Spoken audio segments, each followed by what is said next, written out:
Hi, I'm Marty Cohn, and welcome to Brattleboro Community Television's Meet the Candidates 2022. This series affords you an opportunity to hear from folks running for elected office. Today, our guest is Representative Emilie Kornheiser, who is the Democratic candidate running for WDH-7 State Representative. Welcome, Representative Kornheiser. Thank you. Thanks for having me on. Okay, so first, I'm mean, just to get you going here. First tough question: why are you seeking this office? You know, it's funny, when I was thinking about this question, because you sent them over in advance, I was reflecting on this idea of, is it this specific office? Like, why do I want to be a state representative rather than why do I want to serve the public? Because becoming a state representative we only represent 4,000 people. We have some of the smallest districts in the whole country. And I think as a state representative, I have the opportunity to meet and speak with every single one of my constituents. And so in a place like Vermont, where we believe so deeply in direct democracy, I feel like being a state representative is my greatest chance to really engage in that, to truly create representative government and to make sure that the policies I push forward and the laws that I'm interested in enacting are really driven by the voices of the folks I'm representing. All right, well, that's good. Yeah. So this time out, it's a contested seat. Mm-hmm. So what sets you apart from the other person running for the office? Well, I believe really deeply in government, and I believe deeply in government's ability to improve the lives in our communities. I think government is, in some ways, what civilization is made out of. It's, it's people coming together to make decisions jointly about what's best for our communities.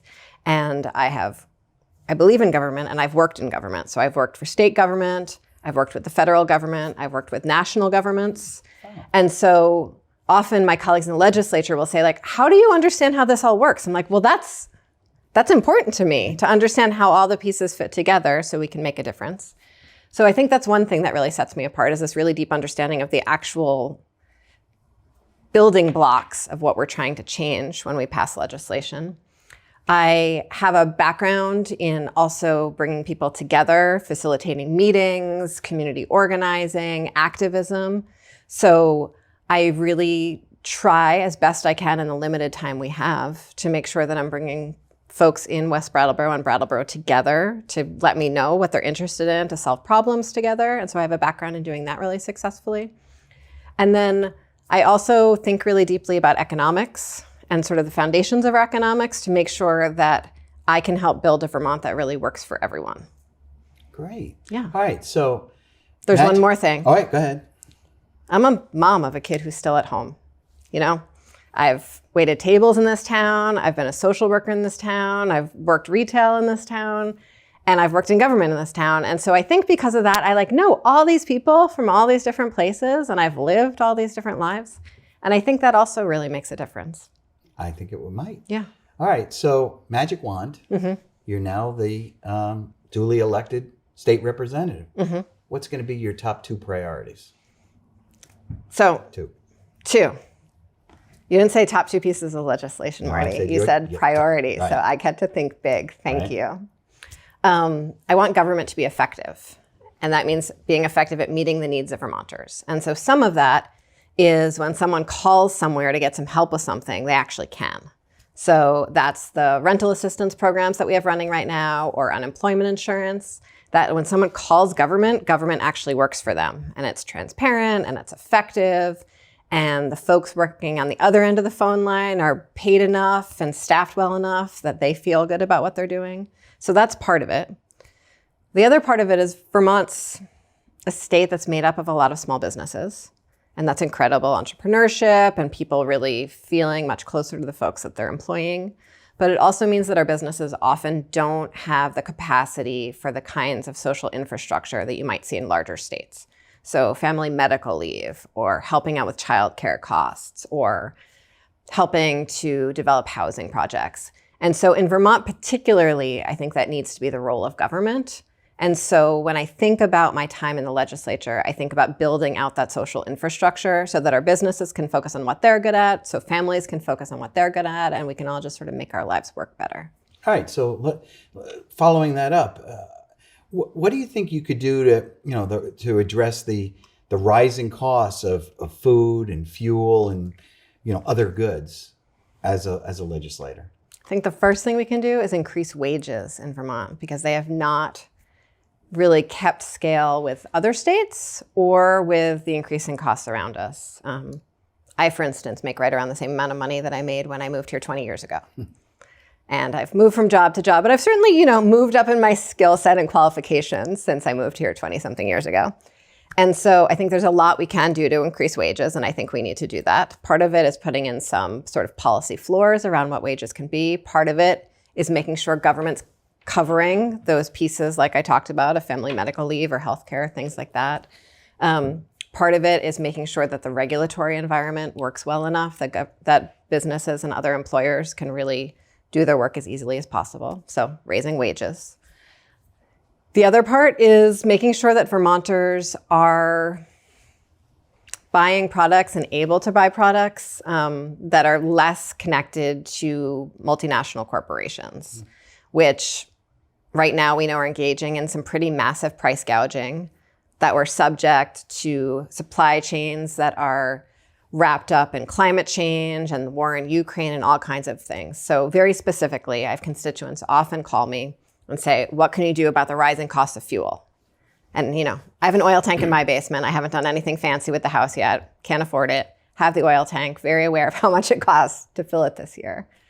But I can't do anything to control the costs of that heating oil. Right. I can't control price gouging by multinational corporations. I think the feds can probably barely do that if they're going to. I can't do anything about the war in Ukraine. I can do a lot about climate change here in Vermont, but I can't do much about it on the global scale. Can't do anything about, shipping lines, anything like that.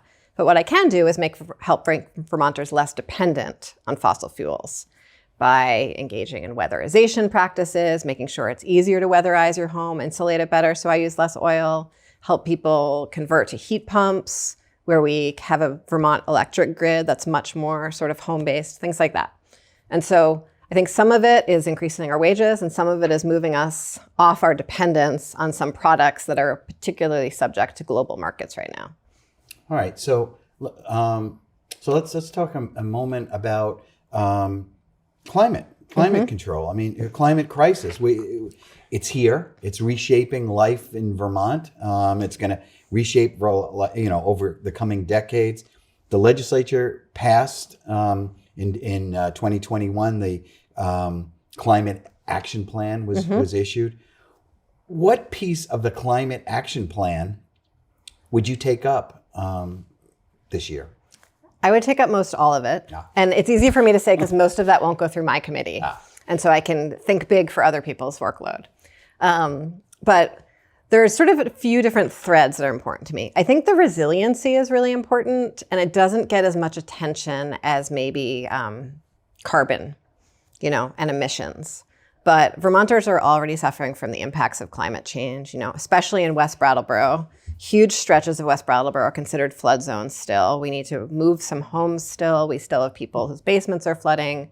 Mountain Home, which is about a quarter of West Brattleboro's population, is still suffering the effects of Irene. And we know we're going to see more extreme weather like that. So I think it's really important. Part of the climate action plan is focused on resiliency for our farms, for our homes, for our transportation systems. Culverts, not sexy, but so important. A major road near my house was basically wiped out with a sinkhole last year. So we need to focus on those things, and that's part of the climate action plan, and I don't want to lose track of them. I think we have to, like I said, move into funding more weatherization, educating and training a weatherization workforce.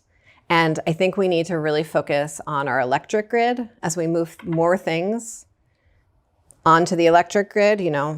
Cars, that's great. Heat pumps, also great.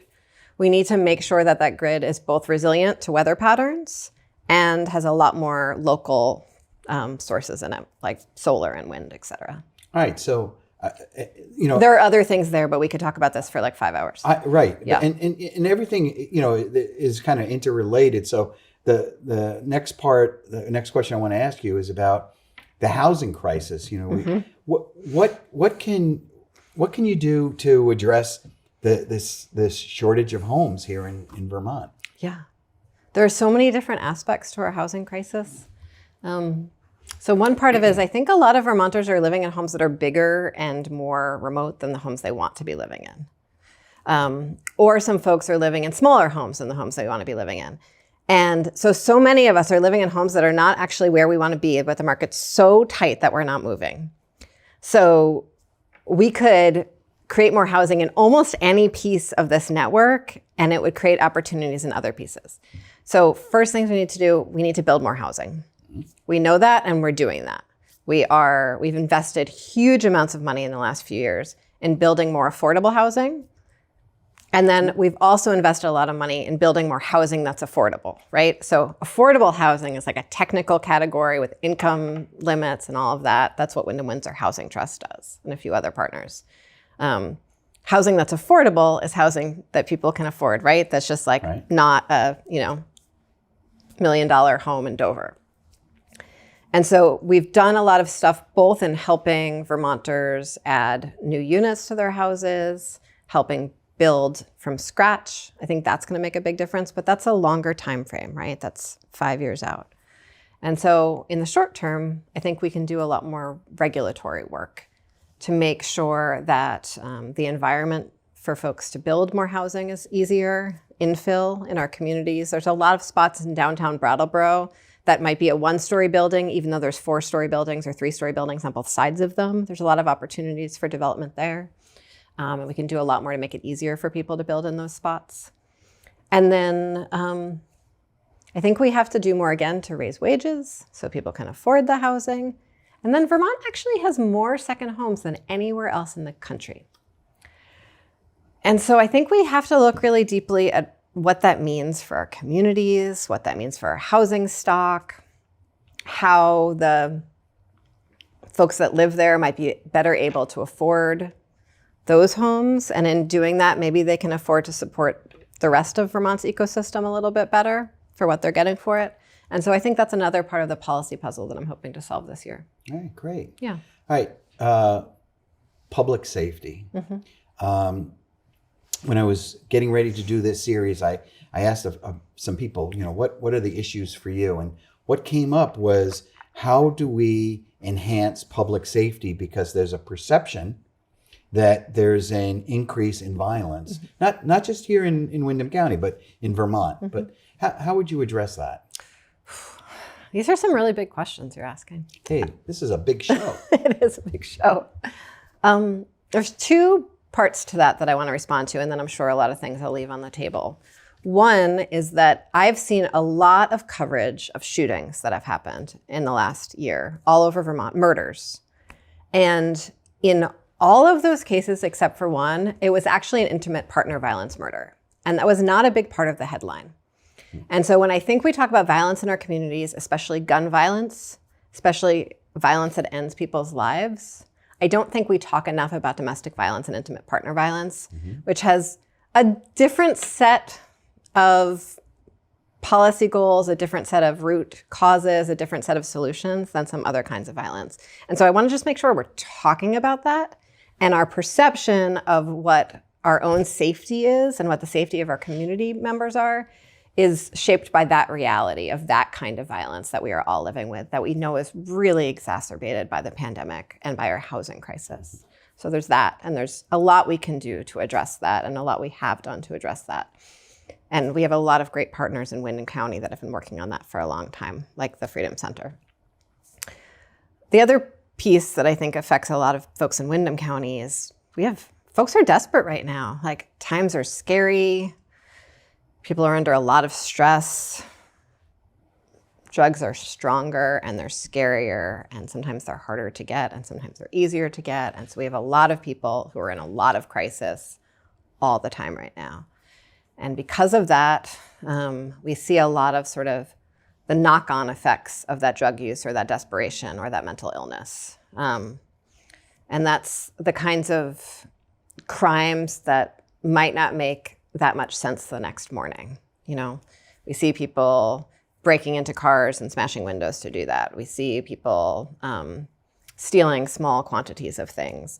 And all of that really does a lot for us to all feel a lot less secure in our homes. And I would wager the folks I know who are engaging in that kind of crime also feel really, really unsafe in our community. And so I think for those kinds of crimes, there's a lot we can do around harm reduction related to drug use. There's a lot we can do around our mental health infrastructure. And there's a lot we can do around our housing and how community circles around housing programs that I think will make a big difference for that. All right. Yeah, and then there's like a whole other category of crime that I'm not going to get into right now that I think also needs a lot. The last piece I would say is are leading the country in restorative justice in terms of how many people we divert from the court system. We are not administering or funding the restorative justice system itself well enough for it to do what it needs to do, and we really need to invest in that. Okay. Yeah. All right, so here's the toughest question I'm going to ask you. Oh, gosh. All right, ready? Okay. What do you want voters to know about you? I want voters to know that I want to hear from you. I want to hear from them. I want voters to get in touch with me. I want voters to let me know how best they can hear from me. I put out a newsletter about once a month that is deep in the weeds on what's changing in state government and very short on politics. I do this weekly radio show, thanks to BCTV, that I, let people know what's going on. I have weekly office hours. I have email and phones and social media and all those things. And I just want to know what will help Vermont feel better for the folks in our communities. And I am happy to adapt my strategies to what works for people, but I need to hear from people in order to do that. Okay, well, Representative Emilie Kornheiser, Democratic candidate for Windham 7 State Representative. Thanks for being on the show. Thank you. You can learn more by visiting Emilie's campaign website at www.emiliekornheiser.org. And that's probably showing up right underneath me as we're talking. The general election is Tuesday, November 8th. You can vote early in person. You can vote absentee by mail. You can vote absentee hand-delivered on Election Day. Whichever way works for you, please vote. Thanks for watching Meet the Candidates 2022. I'm Marty Cohn. Stay healthy.